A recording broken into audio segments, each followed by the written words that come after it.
Welcome back to the deep dive.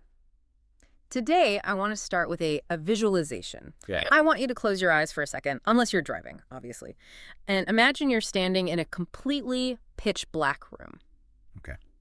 You can't see your hand in front of your face. Now imagine this room is full of heavy furniture, sharp corners, random obstacles, and someone tells you, sprint, run as fast as you can to the other side. That's a terrifying image. It is, right. What happens? You either freeze up or you inch forward, just terrified of smashing your shin. Or if you're reckless, you just bolt. And you crash. You run right into a table and hurt yourself. Exactly. And that visualization is the perfect hook for today, because that dark room, that's the economy, that's the market. And the person trying to run through it in the dark? Well, that's how most people handle their financial lives. So today, we are diving deep into the antidote to that darkness. This is The Deep Dive, a podcast series on financial independence. Specifically, we're exploring the Golden Path strategy. It's a comprehensive three-stage system for building financial independence, and the system was developed by Tamir Kaham. And we should probably introduce him properly, especially for anyone who might be joining us late in the series. Tamir Kaham is the originator and architect of this three-stage, 13-step strategy. He's also the creator of the YouTube channel, The Golden Path to Financial Independence. And interestingly, he's the official Hebrew translator of the classic book, The Richest Man in Babylon. Which is such a key detail. I mean, what's genuinely unique here is how Tamir combines the structured, analytical thinking of a systems engineer with that timeless wisdom from ancient texts. Right. It's this fascinating mixed cutting-edge systems thinking meeting financial principles that have, stood the test of millennia. It's that intersection that makes this whole roadmap so robust. And it's designed specifically for salaried individuals, for employees who want to make that massive identity shift from financial dependence to asset ownership and freedom of choice. So let's orient ourselves. We are in episode 12. In our previous deep dives, we've covered the first 12 sequential steps. We've gone from mindset shifts, building a safety net, all the way to actually acquiring assets. And today, we're tackling step 13, focused and continuous learning. Okay, but there's a catch here, isn't there? There is. It's a big one. Step 13 isn't really the last step. It's not like you finish step 12 and then say, okay, now I'll start learning. Tamir calls it the parallel backbone. I found that term really interesting, parallel backbone. But backbone is usually central, right? How can a step be parallel? Think of it like this. The first 12 steps are the bricks of a house. You lay them one by one foundation, then walls, then the roof. It's linear. Okay. But step 13 is the mortar. You don't apply the mortar at the very end after you've stacked all the loose bricks. No, the whole thing would fall over. It'd fall over before you even finished. Wow. You apply the mortar alongside every single brick you lay. It runs parallel to the entire construction process. So even though we're discussing it now as step 13, it's actually something that should have been running in the background since day one, since step 1. Exactly. It runs alongside everything. From the moment you decide to change your financial life until the day you pass on your wealth. Let's go back to that darkroom analogy. The sources argue that when people hit a wall in their financial life, they lose money in a bad investment, they get hit with a tax bill they didn't expect, they just call it bad luck. Right. The market was bad, or the economy tanked, or I just have bad luck with money. But the Golden Path perspective is, it's not bad luck, you were just running with the lights off. That is the core concept. Learning is the light. And there's a really important distinction here. Turning on the light does not change the room. The furniture's still there. The furniture's still there. The sharp corners, which are, market crashes, inflation, recessions, they're still there. The economy is what it is. But turning on the light changes how you move through the room. You can navigate around the table instead of smashing right into it. You can move with speed and confidence because you can see the obstacles. You can anticipate. That's what step 13 does. It transforms the environment from a trap into a navigable path. We've been using this rocket launch analogy throughout the entire series. We've built this whole mental image. How does step 13 fit into that machinery? Okay, so let's recap the machine. Stage 1 was the launch pad, your mindset, your identity shift. Right. Stage 2 was the launch sequence, building the budget, the emergency fund, stabilizing the system so the rocket doesn't blow up on the pad. Got it. Stage 3 was achieving orbit, that's acquiring assets. So what's step 13? It's the guidance system. The computer. The thing that keeps the rocket pointed in the right direction. Precisely. Because here's the thing about rockets and financial plans. They drift. A rocket might have these massive engines, that's your income or your capital, but once it launches, it hits crosswinds, changes in atmospheric pressure, gravity is pulling it, without a guidance computer making thousands of tiny corrections every second. That rocket doesn't go to the moon. It drifts off course, flips over, and crashes into the ocean. And in our financial lives, those crosswinds are what exactly? Everything. The market shifts. Interest rates go up. Tax laws change. New investment tools appear, while old ones become obsolete. Inflation spikes. So if your knowledge is static, If you learned a strategy in 2010 and you're still using it exactly the same way in 2026 without looking at the data, you are drifting. And in finance, drifting usually means losing capital. this connects right back to that blend of engineering and ancient wisdom we mentioned at the top. The source material brings up King Solomon. It does. King Solomon, historically considered the wisest and wealthiest man of his time, had a specific principle, he said. Both wisdom and wealth can shield us from life's storms, but knowledge and wisdom give life to their owner. Give life to their owner. I have to pause on that because that's dramatic. Usually in these conversations, we hear knowledge gives you better returns or it saves you fees. We don't usually hear knowledge gives you life. It sounds dramatic, I know, but think about that storm analogy. In a financial storm, a depression, a massive crash money provides shade. It's a shield. It buys you time. Okay.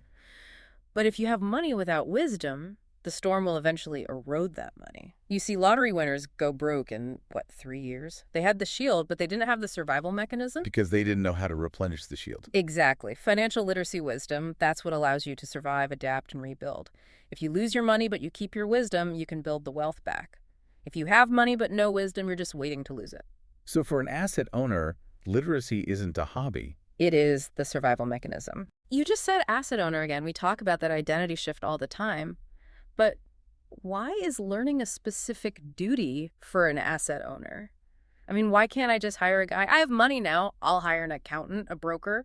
Let them learn. You can hire them. You should hire them. Yeah. But here's the catch. Money is a language. If you don't speak the language, you're at the mercy of the translator. Ooh, that's good. I mean, think about it. If you're in a foreign country and you don't speak a word of the language and you hire a guide, you have no idea if that guide is taking you to the best restaurant or to the one where his cousin works and overcharges you. Or taking you down a dark alley.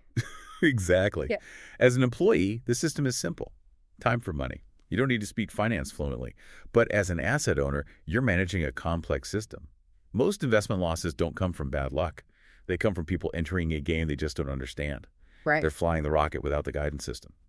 An asset owner accepts that learning the language is part of the job description. Yeah. You have to be able to audit your own experts. Okay, so let's get practical. Because I know what people are thinking. Okay, I get it. I need to learn. But does that mean I need to go get an MBA? Does step 13 mean I have to spend 4 hours a day reading dry textbooks? Because frankly, who has time for that? No, and Tamir is very clear on this. We are avoiding analysis paralysis. The approach is a cycle, a loop. The cycle is learn, understand, act, review, and then learn again. Okay. And there is a golden rule here that I want everyone to tattoo on their brain. We do not act to learn. We learn so we can act. We do not act to learn. Let me play devil's advocate here. Isn't experience the best teacher? I learned to cook by burning a few omelets. Why can't I learn to invest by just buying a few bad stocks? Because the stakes are fundamentally different. If you burn an omelet, you're out, 3 eggs in 10 minutes. The cost of that education is 50 cents. Right. In finance, trial and error is brutally expensive. If you learn by doing with your retirement savings, a single mistake can set you back 10 years. 10 years of salary. Exactly. You cannot afford to learn about leverage by going bankrupt. Focused learning is about shrinking the margin for error before you put capital at risk. You want to crash the simulator, not the actual jet. That makes total sense. We want to learn enough to be competent. Competent. Exactly. Look at Tamir's own journey. He didn't start any of this until he was 45. He read Rich Dad, Poor Dad. And that was the spark, that identity shift. But he didn't just stop there. He spent years learning. And kept learning. Yes, that's the key. Even after he achieved financial independence, after he reached orbit, he kept learning. But why? I mean, if you're in orbit, haven't you made it? You won the game. Because orbit decays. Gravity is always pulling. And, life changes. Tamir had to learn about intergenerational wealth transfer. He had to learn how to help his kids buy homes in a totally different market than the one he bought in. The guidance system never turns off because the mission profile is always changing. I think the biggest barrier for people, and I feel this too, is just the sheer volume of information. You go on YouTube, you look at the news, and it is a fire hose. It's overwhelming. It is a complete fire hose. I mean, where do you even start? Crypto, bonds, ETFs? It feels like if you don't know everything, you can't do anything. And that is the #1 enemy of Step 13, fire hose effect. The solution that Tamir proposes is what he calls focused learning. You cannot learn everything. You shouldn't even try. You need to identify the gap. The specific gap between where you are right now and the single next step you need to take. Okay, let's role play this. Let's make it real for the listener with the framework from the source. The 30-day focused learning sprint. Let's do it. Okay, I'll be the guinea pig. Let's say I've done the first few steps. I've got my emergency fund, I have some savings, but I know I need to start investing in index funds, but I'm terrified. I don't know how to actually push the button. That's my situation. Walk me through the sprint. Perfect example. Step 1 is identifying the gap. You've basically just done it. You don't need to learn about real estate zoning laws right now. Your gap is, I don't understand the mechanics of buying an index fund. Okay, gap identified. Step 2. Step 2, set a goal. Define exactly what you will understand in 30 days. It has to be concrete. So for you, the goal isn't, I want to be a stock market genius. It's more like, I want to be able to log into a brokerage account and buy one share of an S&P 500 fund without hyperventilating. Exactly. I will understand what an ETF is, I will open an account, and I will execute one by order. That is a clear, measurable goal. Okay, step 3 is curate sources. And I usually just search investing on YouTube and watch whatever has the most views. And that's dangerous. That's how you end up buying some speculative coin because the guy with the Lamborghini told you to. Tamir says you must curate strictly, pick 2 or 3 high-quality sources. So maybe a specific book on index investing, like one by Bogle. Yes. A classic book, a reputable course, maybe the official guides from the brokerage platform itself. You want structured information, not, entertainment. Avoid the get-rich-quick rabbit holes. Right. Okay, step 4, schedule time. And honestly, this is where I usually fall off the wagon. I say I'll do it, but then work runs late, the kids need dinner, and suddenly it's midnight. That is the universal struggle. But here's the reframe. You have to treat this time slot 30 to 60 minutes a day, like a meeting with your boss.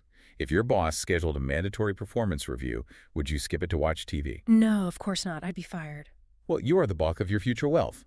If you blow off this meeting, you're firing your future self. It has to be non-negotiable. Put it in the calendar. Ouch. Okay, fair point. I'll block out 8:00 to 8:30 p.m. Step 5. Apply. This is where most people fail. They read the book, they feel smart, and then they do nothing.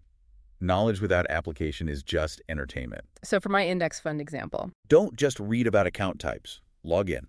Click Open Account. Upload your ID.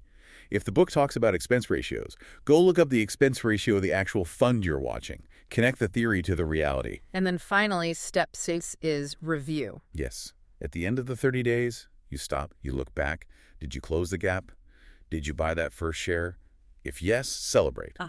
Then you find the next gap. Maybe now it's, how are these taxed? And you start a new sprint. I love that. It breaks this massive, scary mountain of financial literacy into these little climbable hills, just one gap at a time. Exactly. It prevents the overwhelm. But there have to be traps here. Where do people mess this up? There are 2 extremes. The first is the perpetual student. This is the person who loves the feeling of learning. They'll read 50 books on real estate. They know every theory, but they never actually make an offer. That's just analysis paralysis in disguise. It is. The other extreme is the blind driver. The person who thinks learning is boring and just wants action. They throw money at things, hoping something sticks. Yeah. And they usually crash. Step 13 is about the balance. Learn enough to act, then review, then learn more. It really reinforces this idea that the golden path isn't some set-it-and-forget-it scheme. It's a lifestyle change. I'd go further. It's a profession. Being an asset owner is a second profession. You wouldn't expect to be a doctor without continuing medical education. You wouldn't expect to be a pilot without simulator training. So why would you expect to build and keep wealth without continuing financial education? That really puts it in perspective. It brings us right back to that Solomon quote. Knowledge gives life. When you understand the system, when you understand taxes, compound interest, market cycles, you stop being a victim of the economy. You turn the lights on. You start being the captain of your own ship. That's what Step 13 is all about. Now, before we wrap this up, we have to be the adults in the room for a second. This is important. Absolutely. It is critical to state that everything we've discussed today and in this entire series is for educational purposes only. There are no guarantees of results. The fact that this strategy worked for Tamir Kaham does not mean it will work for you in exactly the same way.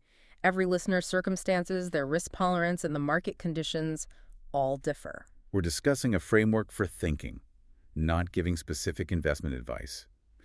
You must evaluate this independently and consult qualified professionals, accountants, advisors, lawyers, before making any financial decisions. The responsibility always remains with you. Correct. So let's take stock. We've discussed the parallel backbone. We've seen how Step 13 isn't a box you check at the end, but the guidance system that keeps the whole rocket from crashing. You're expanding your income sources. In Episode 12, we cover Step 13, Continuous Focused Learning, the guidance system that runs throughout your entire journey. You've learned all 13 steps. In Episode 13, we bring everything together in a final synthesis and integration. Right, which brings us to the finale. The next deep dive is Episode 13. And Episode 13 is special. We aren't learning a new technical step. We are taking everything, all 3 stages, all 13 steps, and integrating them into one complete picture. We'll reflect on that transformation from employee to asset owner. It's the synthesis of everything we've learned. It's going to be a powerful conclusion. If you haven't subscribed yet, make sure you do so you don't miss that final synthesis. And if you want to see the charts, the rocket visuals, and all the breakdowns we talk about, you really need to go to the YouTube channel. And where can they find that? You can find it at youtube.com/@sign, capital Tamir, capital GOLD, capital PATH. That's at Tamir Gold Path. We will see you in Episode 13, where we celebrate your complete journey through the Golden Path strategy. Thanks for listening.